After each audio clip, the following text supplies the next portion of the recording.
Olá, boa noite. Supremo dá prazo de 24 horas para a Prefeitura de São Paulo explicar por que construiu um muro em volta da região conhecida como Cracolândia. STF mantém apreensão do passaporte de Jair Bolsonaro e encaminha recurso do ex-presidente à Procuradoria-Geral da República. Supremo suspende a decisão do Tribunal de Justiça do Pará, que reteve valores pagos pela Vale a indígenas. Justiça Federal confirma infração ambiental aplicada pelo IBAMA por uso irregular de fogo em área rural. Delegado que atirou na esposa, na empregada e numa enfermeira em Brasília está sob custódia em ala psiquiátrica de hospital. Superior Tribunal de Justiça nega liminar para reduzir pena de ex-vereador condenado por corrupção passiva. E a gente mostra ainda como a prática do tratamento humanizado tem ajudado as vítimas a lidarem com os traumas de crimes sexuais de uma forma mais acolhedora. O Jornal da Justiça desta sexta-feira, 17 de janeiro, começa agora.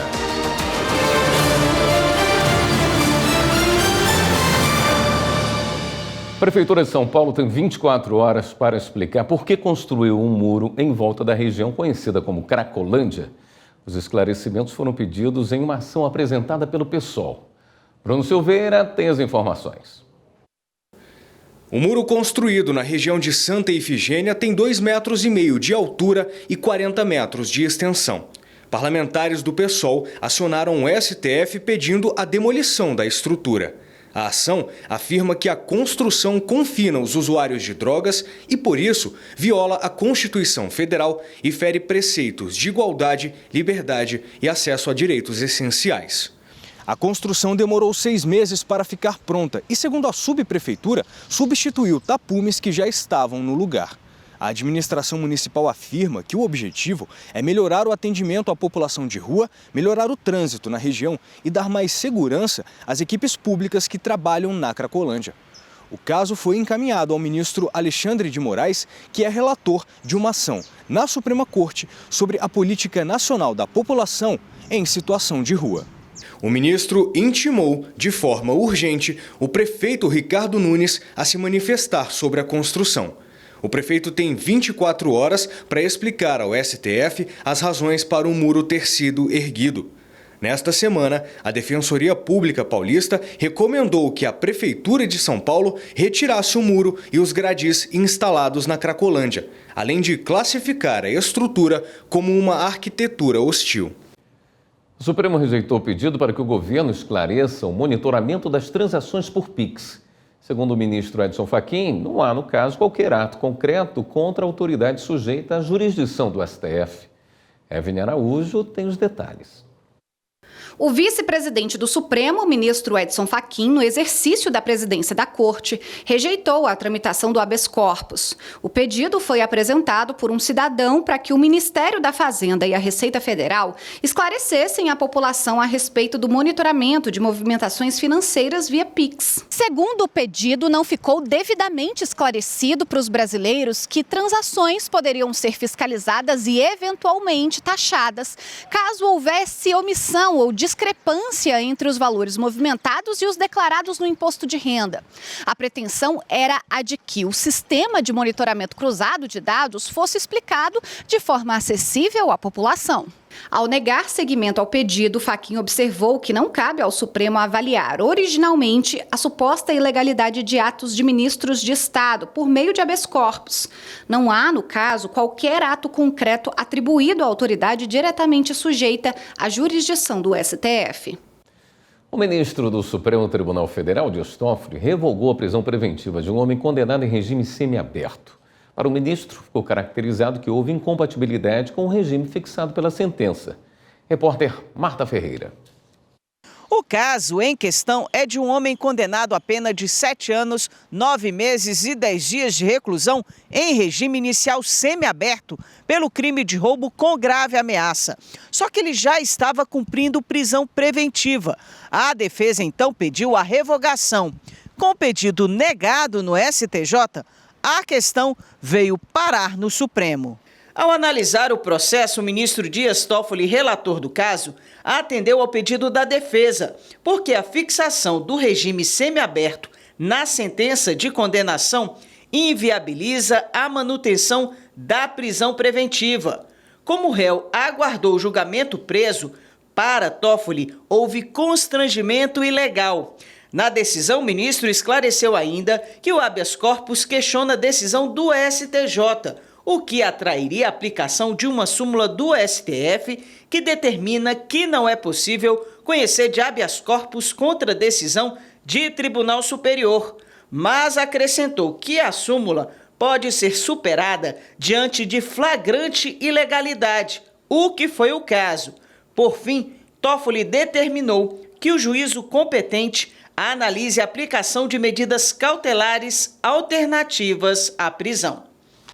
O Supremo Tribunal Federal rejeitou um recurso apresentado pelo ex-presidente Jair Bolsonaro, que tentava reaver o passaporte e comparecer à posse do presidente eleito dos Estados Unidos, Donald Trump. Com a decisão, Bolsonaro continua impedido de deixar o país.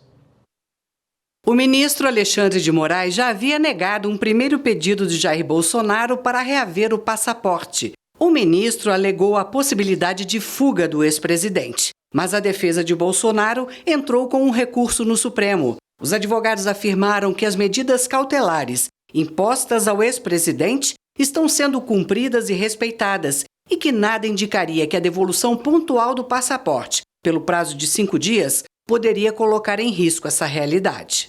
No despacho de hoje, Alexandre de Moraes manteve a decisão. O passaporte do ex-presidente Bolsonaro continua retido. O ministro também determinou que a Procuradoria-Geral da República se manifeste em até 5 dias. Vale lembrar que a posse do presidente eleito Donald Trump está marcada para a próxima segunda-feira. O passaporte de Bolsonaro foi apreendido em fevereiro do ano passado por causa da investigação sobre uma suposta tentativa de golpe de Estado. 9 meses depois, a Polícia Federal indiciou o ex-presidente pelo crime. As investigações revelaram um plano que envolvia o assassinato do presidente Luiz Inácio Lula da Silva, do vice-presidente Geraldo Alckmin e do ministro Alexandre de Moraes. A seguir, por determinação do TST, motorista de ônibus vai receber como hora extra o tempo gasto em tarefas antes e depois das viagens. E o Superior Tribunal de Justiça nega liminar para reduzir pena de ex-vereador condenado por corrupção passiva. Os detalhes em instantes.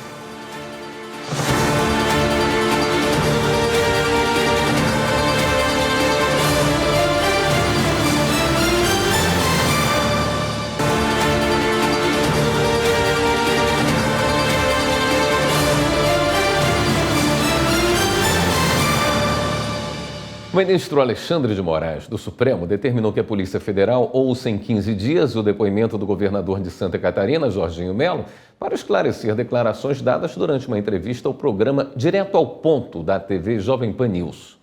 Na entrevista, o governador teria afirmado que o presidente do PL, Valdemar Costa Neto, conversa muito com o ex-presidente Jair Bolsonaro. Para o ministro, isso indica uma possível violação às medidas cautelares impostas pela Suprema Corte a Bolsonaro e Valdemar Costa. Por isso, pede que os fatos sejam apurados. O Superior Tribunal de Justiça negou uma liminar para reduzir a pena de um ex-vereador condenado por corrupção passiva.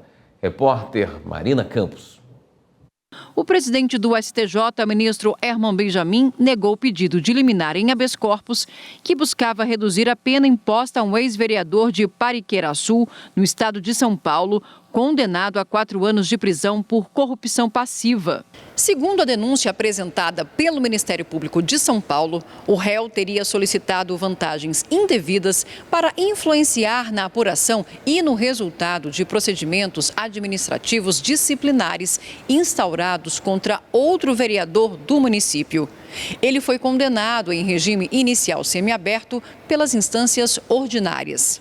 No STJ, o ex-vereador pediu, entre outras coisas, a redução da pena para o mínimo legal, alegando ser réu primário e ter bons antecedentes. O ministro Herman Benjamin destacou que a situação dos autos não se enquadra nos requisitos de urgência exigidos para a intervenção do STJ durante o plantão judiciário. Ao negar o pedido de liminar, o ministro afirmou que a pretensão da defesa deverá ser analisada de forma mais aprofundada no julgamento definitivo da demanda. Em Mato Grosso, a Justiça isentou uma construtora de pagar multa ao Cresce. Adilson Mastelari traz os detalhes. A construtora e incorporadora havia sido condenada pela 4ª Vara Federal da Seção Judiciária de Mato Grosso a pagar multa aplicada pelo Conselho Regional de Corretores de Imóveis por atuar sem registro no Cresce. A construtora recorreu da decisão, alegou que cessou as atividades de corretagem de imóveis e que, inclusive, já havia solicitado o cancelamento da inscrição na autarquia. No recurso, a empresa ainda pediu a declaração de ilegalidade de contribuição exigida pelo Cresce. No TRF da primeira região, a 13ª turma decidiu por unanimidade reformar a sentença, acompanhando o voto do relator do caso no tribunal, juiz federal convocado Hugo Leonardo Abas Frazão. Como a empresa administra e comercializa apenas imóveis próprios, o magistrado entendeu que ela não pratica corretagem e que, portanto, não precisa do registro no Cresce. A Justiça determinou a retirada do nome de pessoas vivas de praças, avenidas e prédios públicos no Maranhão. Repórter Márcio Fontinelli. A partir de uma ação proposta pelo Ministério Público Federal, a Justiça determinou que as prefeituras dos municípios de São José do Soter e Senador Alexandre Costa, no Maranhão, substituam os nomes de bens públicos em homenagem a pessoas vivas. No processo, o MPF destacou que a lei proíbe de forma clara e objetiva esse tipo de iniciativa. Na sentença, ficou determinado que os municípios façam a substituição no prazo máximo de 120 dias. E o governo federal está proibido de repassar recursos para as prefeituras até que a decisão seja cumprida. O motorista de ônibus vai receber como hora extra o tempo gasto em tarefas antes e depois das viagens. Ele atuava como transporte intermunicipal de passageiros. Apesar da norma coletiva da categoria prever 30 minutos para essas atividades, a jornada foi excedida em até 1h30 por dia. A decisão da 3ª turma do Tribunal Superior do Trabalho. O motorista fazia em média 23 viagens por mês entre Porto Alegre e São Gabriel, no Rio Grande do Sul. Ele tinha de chegar à garagem, inspecionar o ônibus e ir para a rodoviária, onde carregava malas e encomendas e conferia passagens. No destino, descarregava esse material e levava o ônibus à garagem. Segundo o motorista, esse tempo não era registrado pela empresa. A aviação justificou que a atividade na garagem é apenas de revisão visual do carro e organização dos pertences para a viagem. A empregadora ressaltou ainda que havia previsão de 30 minutos em norma coletiva para esse serviço. Mas em 1º e 2º graus, as horas extras foram reconhecidas. Segundo o Tribunal Regional do Trabalho da 4ª Região, no Rio Grande do Sul, a empresa deixou de registrar 1 hora e 30 minutos por dia de trabalho e a diferença deveria ser paga.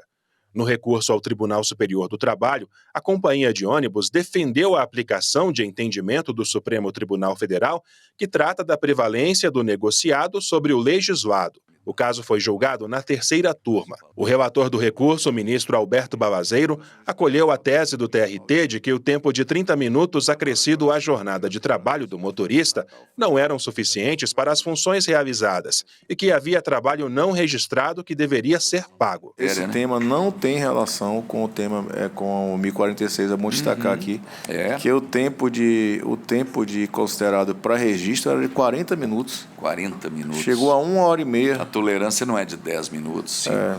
Então, aqui só estou destacando para você. Ainda que a norma coletiva admita uma tolerância maior, de 40 minutos, isso aí fere direito fundamental. Não é isso, ministro Balazeiro? Exatamente. É o nosso entendimento. O relator destacou que a questão não envolve invalidade de cláusula coletiva pactuada entre as partes, nem se refere aos limites da autonomia da vontade coletiva, mas do descumprimento dos limites estipulados na norma. Por unanimidade, os ministros da 3ª turma mantiveram a decisão do TRT e a empresa deve pagar as diferenças de horas extras. A empresa entrou com embargos ainda não analisados. A Justiça Itinerante está de volta no Rio Grande do Sul. Nessa quinta foram realizados os primeiros atendimentos de 2025 no bairro Belém Novo, em Porto Alegre. Ao todo, foram 51 atendimentos de questões relacionadas às áreas de direito civil, família, juizado especial civil, defensoria pública, além de serviços de registro civil e emissão de documentos. A iniciativa, implementada em fevereiro do ano passado, conta com a parceria da Defensoria Pública e do Ministério Público do Estado. A ideia é proporcionar atendimento jurídico de graça à população de áreas vulneráveis. O tratamento humanizado é uma prática que ajuda tanto a justiça quanto as vítimas a lidarem com os traumas de crimes sexuais de uma forma mais acolhedora. O depoimento é colhido por um profissional especializado. A legislação determina ainda que o modelo seja aplicado para crianças e adolescentes, mas a Justiça do Paraná permitiu uma oitiva humanizada a uma vítima adulta. Acompanhe com o repórter Bruno Silveira. Com o decorrer dos anos, o Poder Judiciário passou a olhar com mais atenção a condução dos casos de crimes sexuais e começou a adotar medidas que promovem a proteção às vítimas. Uma das práticas é o depoimento especial humanizado. O Brasil ele tem participado, para além da própria iniciativa dentro do país, que a gente tem a Constituição Federal, através das garantias fundamentais, os princípios básicos, o Brasil ele é signatário de diversas convenções e tratados internacionais. Então, diante disso, esses tratados eles trazem uma série de recomendações com apontamentos específicos de medidas a serem tomadas. E aí, dentre elas, tanto para criança e adolescente e também para as mulheres, tem essa questão do acesso à justiça, da humanização e do tratamento mais acolhedor. A Lei 13.431 de 2017 estabelece que depoimentos humanizados sejam concedidos a vítimas ou testemunhas de crimes sexuais menores de 7 anos ou independente de idade, caso a criança ou adolescente seja a vítima. Mas em muitos casos, mulheres adultas também podem solicitar uma oitiva humanizada. A medida visa evitar a revitimização das mulheres, possibilitando que o depoimento seja repetido o menor número de vezes e sendo colhido por um profissional especializado, como psicólogos, em um espaço privativo. No Paraná, a Justiça garantiu que uma vítima de estupro com mais de 18 anos tivesse o direito a uma oitiva humanizada. Para conferir esse direito, o Ministério Público sustentou que existe um microsistema de leis combinadas e aplicadas para a proteção das mulheres, seguindo desde legislações nacionais a tratados internacionais. Para especialistas, a decisão do MP do Paraná abre um importante precedente jurídico para as mulheres. A partir dessa decisão que saiu do Estado do Paraná, formulada aí pelo Ministério Público, as vítimas agora de crimes sexuais, elas podem solicitar, tanto podem habilitar advogados para que as auxiliem nesse pedido ou mesmo recorrer ao Ministério Público, que é o responsável pela ação nesses casos, solicitando que seja realizada essa oitiva especial, com base nesse precedente, e os juízes, quando lidarem com esses pedidos, eles podem também decidir nesse mesmo sentido, com base nesse precedente que saiu, amparando-se nas leis que já existem aqui no país de proteção a vítimas, sejam crianças, adolescentes, mulheres. A seguir, Polícia Federal e IBAMA combatem garimpo ilegal no Amapá. E o delegado que atirou na esposa, na empregada e numa enfermeira em Brasília está sob custódia em ala psiquiátrica de hospital. Voltamos a instantes.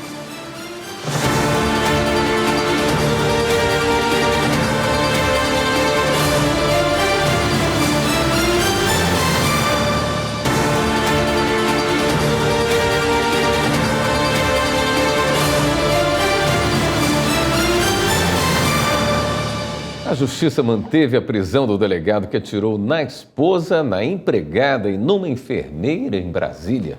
Ele está internado sob escolta em ala psiquiátrica do Hospital de Base da capital. Repórter Pablo Lemos. O delegado Micail Rocha e Menezes, de 46 anos, teve a prisão em flagrante convertida para preventiva. Ele não pôde participar da audiência de custódia por estar internado em uma ala psiquiátrica, sob escolta no Hospital de Base de Brasília. O servidor foi detido no Lago Sul pela Polícia Militar no mesmo dia do crime e foi levado para a Corregedoria da Polícia Civil. Na manhã desta quinta-feira, o policial atirou na esposa e na empregada dentro da casa onde mora com a família, num condomínio na região do Jardim Botânico. Em seguida, ele buscou atendimento no hospital particular para o filho, que ficou ferido durante o ataque, e atirou numa enfermeira depois de uma discussão para a criança ser atendida. Micail, que trabalha na 30ª Delegacia de Polícia em São Sebastião, no Distrito Federal, estava afastado das funções desde 14 de janeiro deste ano. Ele apresentou um atestado pedindo licença médica para cuidar da saúde. Mesmo longe das atividades, ele continuou com as armas, que foram apreendidas após a prisão. A esposa do delegado, de 40 anos, chegou a ser levada para o hospital de base em Brasília, mas foi transferida para um hospital particular.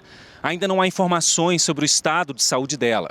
A empregada da casa, de 45 anos, também foi levada para o hospital de base e continua internada em estado grave. Já a enfermeira do hospital particular, também de 45 anos, está na unidade de terapia intensiva. Ela passou por uma cirurgia para retirar a bala que ficou alojada na coluna cervical. O filho do casal, de 7 anos, foi encaminhado para a sede da Polícia Civil no primeiro momento, mas não há informações sobre o estado de saúde dele. O fazendeiro Norberto Mânica, condenado a 64 anos de prisão pela chacina de Unai, vai continuar preso após a audiência de custódia. Mânica foi preso nesta quarta-feira em Nova Petrópolis, na Serra Gaúcha. Evelyn Araújo. Norberto Mânica é apontado como um dos mandantes do assassinato de 3 auditores fiscais e um motorista do Ministério do Trabalho durante uma fiscalização em 2004. Na quarta-feira, o fazendeiro foi preso em Nova Petrópolis, na Serra Gaúcha, divisa com Gramado. Segundo a Polícia Civil, ele chegou a se apresentar com nome falso na tentativa de escapar da prisão. Mânica era procurado desde 2023 para cumprir a condenação a 64 anos pelo crime. Depois de ter tido a prisão considerada legal em audiência de custódia, o fazendeiro foi encaminhado para o Presídio Estadual de Canela. À Justiça, Norberto manifestou o interesse em permanecer no estado ou ser transferido para a penitenciária de Francisco Beltrão, no Paraná. Policiais do Paraná impedem roubo de grandes proporções e apreendem arsenal em Ponta Grossa. Já a Polícia Federal e o IBAMA combatem garimpo ilegal no Amapá. Confira os destaques. A Polícia Federal e o IBAMA fizeram operação de combate ao garimpo ilegal na região de Tartarugalzinho, na área do Morro do Macaco, no Amapá, que possui licença para pesquisa de minério. As equipes flagraram trabalhadores em atividade que fugiram durante a fiscalização. No local foram encontrados cerca de 16 motores em operação, configurando a prática de garimpo e não de pesquisa mineral. Todos os equipamentos foram inutilizados pelos policiais. Uma operação das polícias civil e militar do Paraná desarticulou uma quadrilha especializada em crimes violentos contra o patrimônio, como roubos a bancos e carros forte. Um arsenal com armas de guerra de um grupo foi encontrado numa chácara na região de Ponta Grossa, onde os bandidos se preparavam para mais uma ação. O setor de inteligência das polícias identificou em dezembro que os criminosos estavam organizando um roubo de grandes proporções no estado. Com o avanço das investigações, foi identificado o esconderijo do grupo, que estava armado com metralhadora, fuzis e explosivos. Durante o cumprimento de um mandado de busca e apreensão, as equipes foram recebidas a tiros. O confronto durou cerca de 8 minutos e resultou na morte de 6 criminosos. Nenhum policial foi ferido. Um banco terá de devolver a um cliente parte do valor que foi descontado da conta por golpistas. A decisão é da 5ª Vara Civil de Brasília. Um idoso recebeu uma ligação de uma pessoa fingindo ser representante da instituição e acabou instalando um aplicativo que permitiu o acesso remoto à conta. Os golpistas fizeram uma transferência de R$49 mil. O banco terá que restituir R$ 29.400. Na decisão, o juiz destacou que o banco responde de forma objetiva por fraudes e deve ter mecanismos de segurança para identificar transferências fora do padrão. Na decisão, o juiz reconheceu que tanto o cliente quanto o banco tiveram culpa, mas ressaltou a idade avançada da vítima.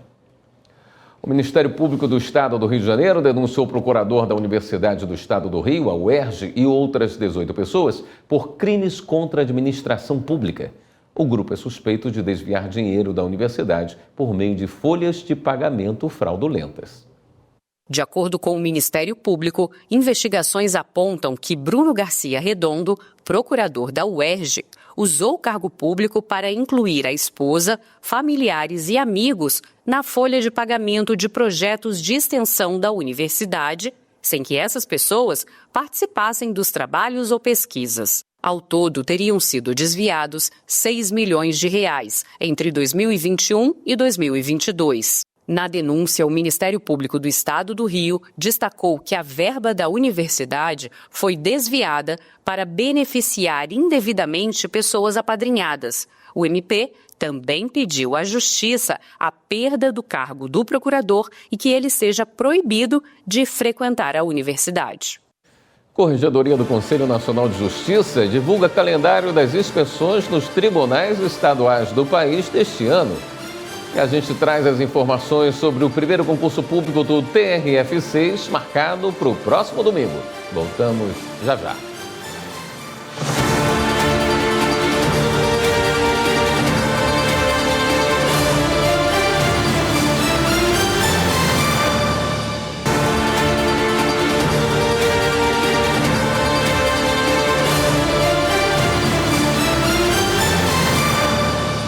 A Corregedoria do Conselho Nacional de Justiça divulgou as datas das inspeções nos tribunais estaduais do país neste ano. Ao todo, 9 reuniões estão previstas até o fim de junho. A visita ao Tribunal de Justiça do Maranhão vai ser no início de fevereiro. Na segunda quinzena, será no Tribunal de Justiça do Amapá. Em março, serão visitados o TJ do Pará e o do Rio Grande do Norte. Em abril, será a vez do Tribunal de Justiça de Pernambuco. As inspeções contam com a participação de magistrados e servidores. O objetivo é avaliar o atendimento e os resultados apresentados por cada tribunal. A equipe produz um relatório com constatações que destacam boas práticas e indicam as necessidades de aperfeiçoamento. O calendário completo de inspeções, assim como o relatório, podem ser acessados no site do CNJ, no www.cnj.jus.br. O Ministério Público Federal defendeu a alteração no entendimento do Superior Tribunal de Justiça que exclui das cotas de concurso público pessoas com surdez parcial. A Procuradoria Federal dos Direitos do Cidadão se manifestou a favor da revogação do entendimento publicado pelo Superior Tribunal de Justiça, que não considera candidatos com surdez apenas em um dos ouvidos qualificados para disputar vagas para pessoas com deficiência em concursos públicos. Para o Ministério Público Federal, a decisão impede a participação plena e efetiva do indivíduo na sociedade em igualdade de condições com as demais pessoas. Um despacho com a argumentação feita pela PFDC foi encaminhado ao Núcleo de Tutela Coletiva da Procuradoria-Geral da República, que vai analisar quais medidas vai adotar no STJ. Estão abertas as inscrições para o curso de Introdução ao Direito, Estrutura e Competência da Justiça Federal. Ao todo foram disponibilizadas 300 vagas. A capacitação de 30 horas é para servidores da Justiça Federal. Entre os dias 28 de janeiro e 28 de fevereiro, os servidores terão a chance de ampliar o conhecimento sobre o papel da justiça na sociedade contemporânea, ordenamento jurídico, sistema judiciário e a competência da Justiça Federal. O curso é online e gratuito. Para outras informações, acesse o site do Conselho da Justiça Federal. Neste domingo, 19 de janeiro, o TRF6 faz o primeiro concurso público, organizado pelo Sebrasp. Concurseiros de todo o Brasil já começam a chegar à capital mineira para disputar uma das vagas destinadas à formação de cadastro de reserva. Foram mais de 53 mil inscritos para os cargos de técnico e analista judiciário. Cerca de 2 mil concorrem às vagas destinadas às pessoas com deficiência, enquanto mais de 11 mil disputam as vagas reservadas às cotas raciais. Instalado em agosto de 2022, o novo tribunal foi criado em meio a grandes desafios financeiros e de pessoal. Nós fizemos muitos sacrifícios. Nós tivemos a criação do tribunal, veio com a extinção de 6 varas da Justiça Federal em Belo Horizonte, unificação de secretarias. Então a gente, todo mundo teve que duplicar o trabalho, sejam magistrados e em especial nossos servidores. e nós tivemos que focar muito na prestação jurisdicional, ou seja, acelerar a tramitação dos processos. E isso acabou deixando um pouco carente a área administrativa. Este concurso representa um passo significativo na construção e no fortalecimento do TRF6, promovendo a ampliação dos serviços prestados pela Justiça Federal em Minas Gerais. Embora as inscrições sejam destinadas à formação de um cadastro reserva, centenas de pessoas deverão ser convocadas nos próximos 4 anos. Hoje já temos vários cargos vagos em razão das aposentadorias, então vai ser para um cadastro de reserva. No entanto, a gente tem uma certeza: o concurso vale para 4 anos e as pessoas aprovadas, têm 4 anos para serem chamadas. E a gente acredita que centenas serão chamadas nesse intervalo de 4 anos de validade do concurso, algumas já imediatamente, já no segundo semestre de 2025. Tamires Castro é uma das 53.683 inscritas no certame. Formada em Direito em 2024, foi estagiária no novo tribunal. Ela afirma que está preparada para conquistar uma vaga na Justiça Federal. Desde a criação do TRF6, a expectativa sempre foi muito grande de um novo concurso. E como deu um tempo bom entre a minha formatura e a previsão de um novo concurso, então eu me empenhei bem nos estudos e espero que dê certo. As provas deste domingo pela manhã começam às 8 horas. Os candidatos aos cargos de analista devem chegar até 7h45. À tarde, as provas para técnico judiciário começam às 15 horas, com entrada até 14h45. A prova é objetiva, discursiva e teste físico para agente de polícia judicial. O Tribunal de Justiça do Paraná promoveu essa semana em Foz do Iguaçu um congresso específico sobre a aplicação da inteligência artificial no sistema judiciário. Quem conta pra gente é a repórter Marília Cilli. Até pouco tempo ela era novidade, mas agora a inteligência artificial, a IA, já se tornou uma realidade que traz desafios éticos e técnicos para as instituições. Esses eventos trazem essa sinergia de ver quem está utilizando sozinho, quem está desenvolvendo de maneira institucional, com a área técnica envolvida na discussão, para que a gente consiga ter a aplicação dessa tecnologia de maneira efetiva no Poder Judiciário e que traga realmente maximização de resultados. Hoje já dá para ver que o impacto é muito grande. Então existe, claro, uma ansiedade, que ela querer saber como é que utiliza, qual que vai ser o impacto. Então esses eventos que a gente produz, que a gente faz aqui sobre esse assunto são importantes por isso. Para poder os magistrados, operadores do direito, entenderem o que é a ferramenta da inteligência artificial, e vislumbrarem como pode ser uma utilização correta, ética dessa ferramenta. Durante 3 dias, magistrados e especialistas técnicos de vários cantos do país estiveram reunidos.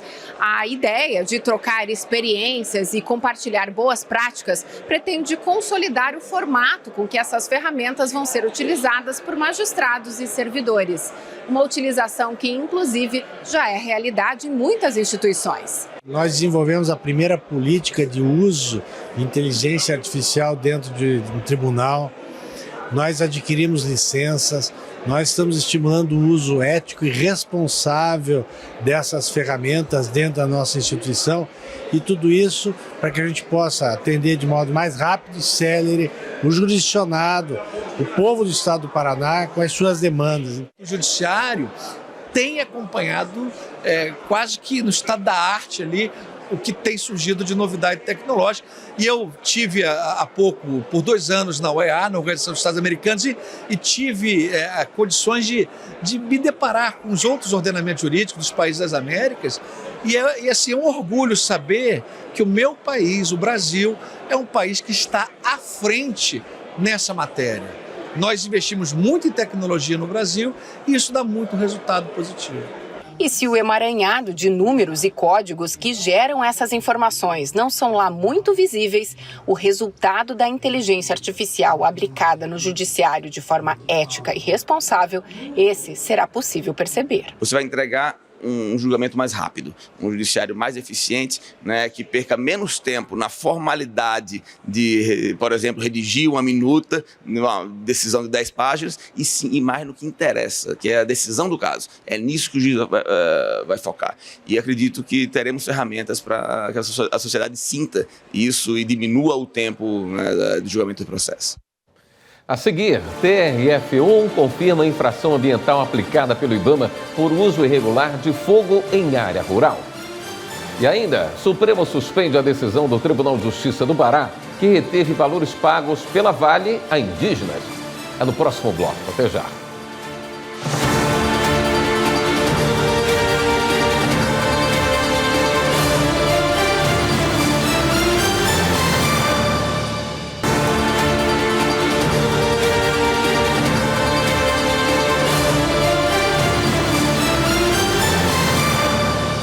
Em Criciúma, Santa Catarina, uma mulher que abrigava mais de 100 cães dentro de casa foi obrigada pela justiça a reduzir o número de animais domésticos. O som constante dos bichos incomodava os vizinhos, que moveram uma ação contra a moradora e a dona do imóvel alugado. Segundo a decisão, a residência não tem autorização para funcionar como canil e a poluição sonora causada pela quantidade de animais não poderia ser aceita. Os cães já foram transferidos para um local adequado.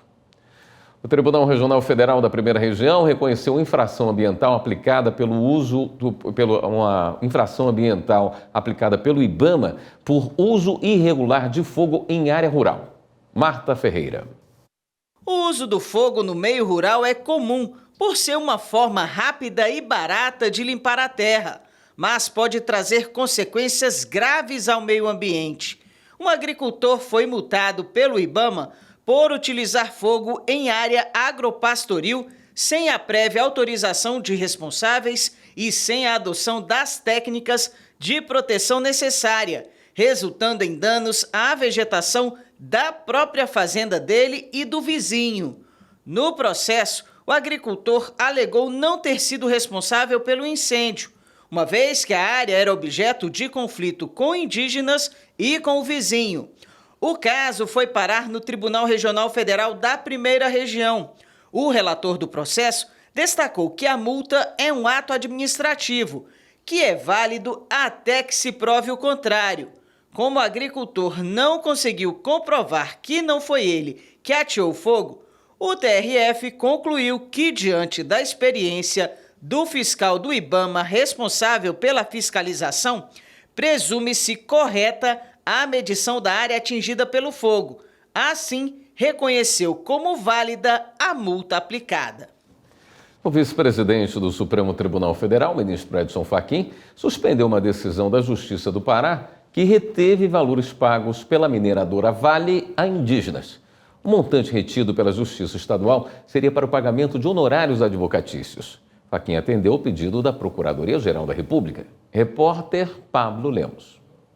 Na solicitação, a Procuradoria-Geral da República afirmou que as comunidades indígenas não podem ser prejudicadas para que sejam pagos honorários a um só escritório.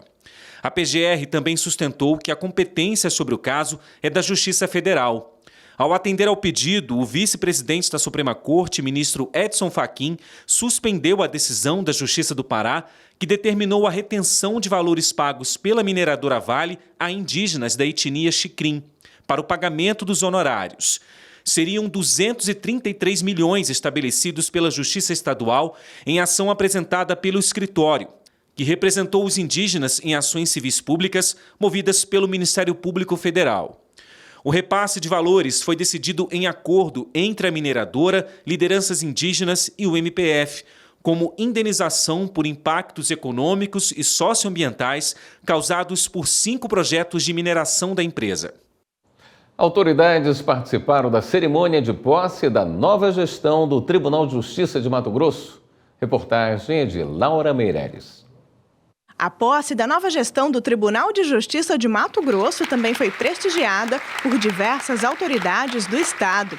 Representantes do Executivo e de todo o sistema de justiça participaram da solenidade de transmissão de cargo que ocorreu no plenário Vandir Clayton Duarte. O Dr. Juquim, ele é uma pessoa assim, extremamente amigável, né? Certamente vai seguir numa linha, né, de sociabilidade aí com todos os órgãos e instituições, e a gente deseja realmente a essa nova diretoria muito sucesso e continue fazendo com que o Tribunal de Justiça do Estado de Mato Grosso seja uma referência para todo o país.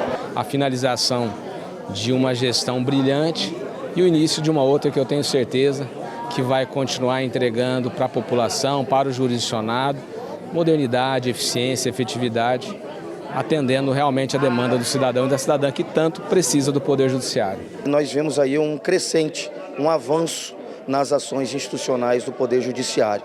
E é isso que a gente espera, que continue esse avanço em prol de toda a sociedade matogrossense.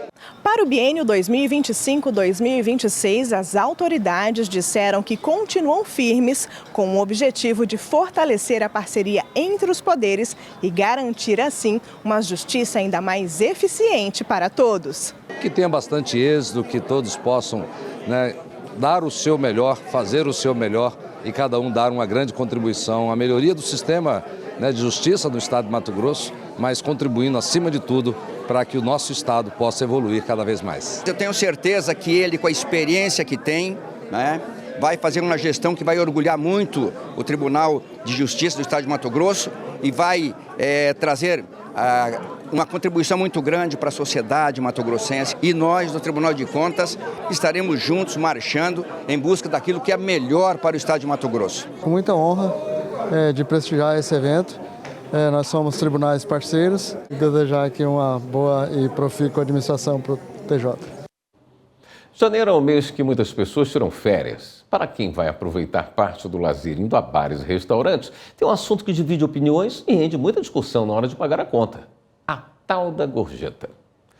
Você sabe se esse valor vai mesmo para o garçom ou fica com o estabelecimento? A repórter Samanta Peçanha conta pra gente qual o entendimento do Superior Tribunal de Justiça sobre o tema.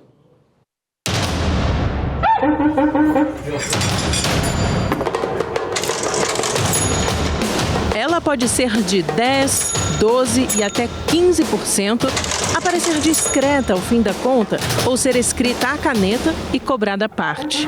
Estou falando da taxa de serviço, gorjeta do garçom ou 10%, como popularmente conhecemos.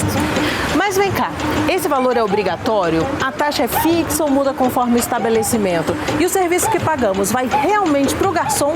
É isso que nós vamos descobrir agora. Seu Ademar, tudo bem? A continha, né? Há quase 50 anos, a rotina do seu Ademar é de uma mesa para outra, atendendo clientes. Só nesse bar tradicional de Brasília, ele está há 25 anos. Muitos clientes o conhecem pelo nome, mas o que eles não sabem é que, além do salário, outra fonte de renda que ajuda com as despesas da casa é a taxa de serviço. A gente ganha mais na comissão e também o atendimento para poder ganhar, porque é uma coisa que é opcional, o cliente ele dá se quiser, dependendo do seu trabalho, se ele gostar, ele pode pagar até mais. De acordo com o Sindobar, o sindicato patronal dos hotéis, restaurantes, bares e similares de Brasília, o piso salarial da categoria é de R$ 1.545, um pouco mais do que o salário mínimo em vigor, que é de R$ 1.412 em 2024. Agora, se nós formos fazer as contas de todos os gastos que uma família tem por mês, como mercado, aluguel, água e luz, no final, a conta não fecha. E é aí que a gorjeta faz toda a diferença. E não só para o garçom, mas para toda a equipe que trabalha no estabelecimento. A Lei 13.419 de 2017, que trata o tema, conceitua a gorjeta como a importância dada de forma espontânea pelo cliente ou também pode ser o valor cobrado pela empresa como serviço ou adicional. Uma maneira de realizar esse repasse é direto ao empregado, conforme o que for estabelecido em acordo coletivo. É o que acontece no bar que o seu Ademar trabalha. No primeiro horário, os próprios garçons eles pegam os valores de 10% que pegou. A gente tem um controle em planilha, né? E o sistema também nos dá esse controle. Não entra na venda da loja, ele é totalmente separado. Também existe a opção do empregador recolher a taxa de serviço e integrar ao salário do trabalhador. A especialista em processos do trabalho, Manuela Alcântara, fala que nesse caso, as empresas devem registrar a média dos valores recebidos como gorjeta na carteira de trabalho dos funcionários. Porque, sobretudo, elas integram nas demais verbas trabalhistas do empregado. Então, embora ela não seja o salário literalmente, ela faz parte da remuneração e, por isso, repercute em outras verbas tais como 13º e férias. Por isso, a importância delas, para evitar qualquer supressão de direito do empregado. Para pagar esses encargos, a lei diferencia os tipos de tributação das quais as empresas fazem parte e as porcentagens que vão ser aplicadas. É o que explica Joel Antônio da Silva, presidente do Sindobar. Se o empresário fosse do regime simples, ele poderia descontar 20%, e se fosse de outros regimes, como real e tributário, ele poderia descontar 33%, e esses valores eles servem para reembolsar o empresário do pagamento que ele efetuou de fundo de garantia e INSS. Então não está se tirando dinheiro da gorjeta para essa finalidade. Na verdade, está revertendo em benefício do próprio trabalhador. Outros tributos, como PIS, COFINS, contribuição social sobre o lucro líquido e imposto de renda de pessoa jurídica, não devem ser descontados do trabalhador. Mas o entendimento pacificado entre as turmas de direito público do STJ é de que a gorjeta tem natureza salarial, compondo a remuneração do empregado e não constituindo renda, lucro ou receita bruta ao faturamento da empresa. Por isso, deve sofrer a aplicação apenas de tributos que incidem sobre o salário. Esse entendimento é jurisprudência há mais de 30 anos na Corte. O pagamento da taxa de serviço pode ser opcional para quem tem que pagar a conta, mas o pagamento dela para o trabalhador não é opcional. Se por acaso ela não for paga, o trabalhador deve denunciar. Tem como fazer essas denúncias de forma anônima, caso você entenda, o empregado entenda que está sendo repassado valor de gorjeta para ele a menor do que deveria ser repassado. E essas denúncias podem causar aí, ocasionar sanções penais administrativas. Só pode confiar que vocês recebem. Com certeza, porque é aí que a gente tira praticamente nosso sustento de tudo. Essa edição do Jornal da Justiça fica por aqui. Bom fim de semana para você. Até segunda.